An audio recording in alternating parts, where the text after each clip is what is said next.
بسم اللہ الرحمن الرحیم۔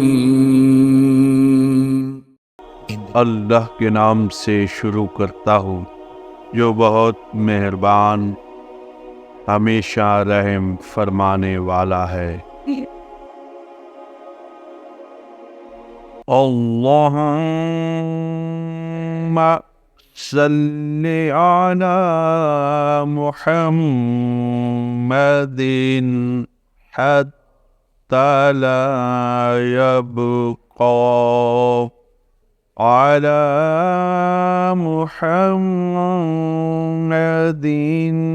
حتى لا يبقى من صلاتك شيء وسلم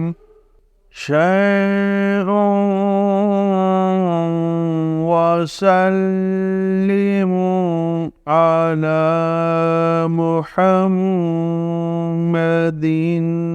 حتى لا يبقى من سلامك شيء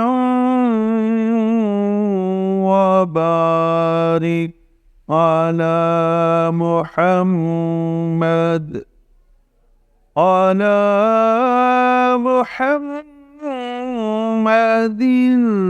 حتى لا يبقى من بركاتك شيء۔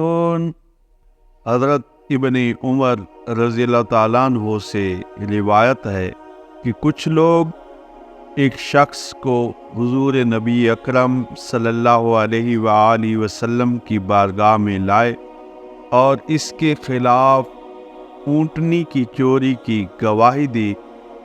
جرم ثابت ہونے پر جب آپ صلی اللہ علیہ وآلہ وسلم نے اس کا ہاتھ کاٹنے کا حکم ارشاد فرمایا تو اس آدمی نے یہی درود پاک پڑھنا شروع کر دیا تو اونٹنی بول اٹھی کہ یا رسول اللہ صلی اللہ علیہ وسلم، یہ شخص مجھے چوری کرنے سے بری ہے۔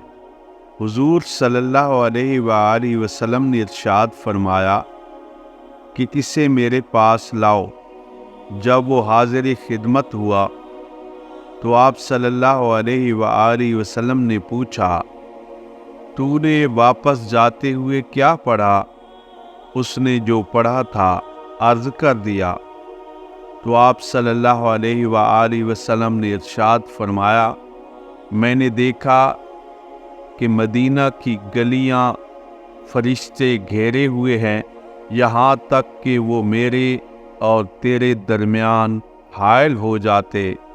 پھر فرمایا، تو پل صراط پر اترے گا جبکہ تیرا چہرہ 14ویں کے چاند سے زیادہ روشن ہوگا۔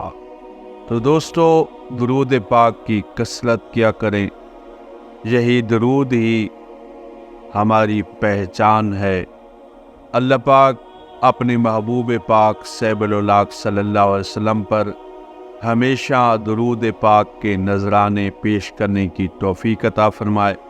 دوستو، ہماری یہ ادنیٰ سی کاوش اگر سند پسندیدگی حاصل کر چکی ہے تو ضرور ہمارے چینل کو سبسکرائب کریں، لائک اور کومنٹ سے ضرور نوازیں۔ نیک تمناؤں کے ساتھ مجھے اجازت، اللہ حافظ۔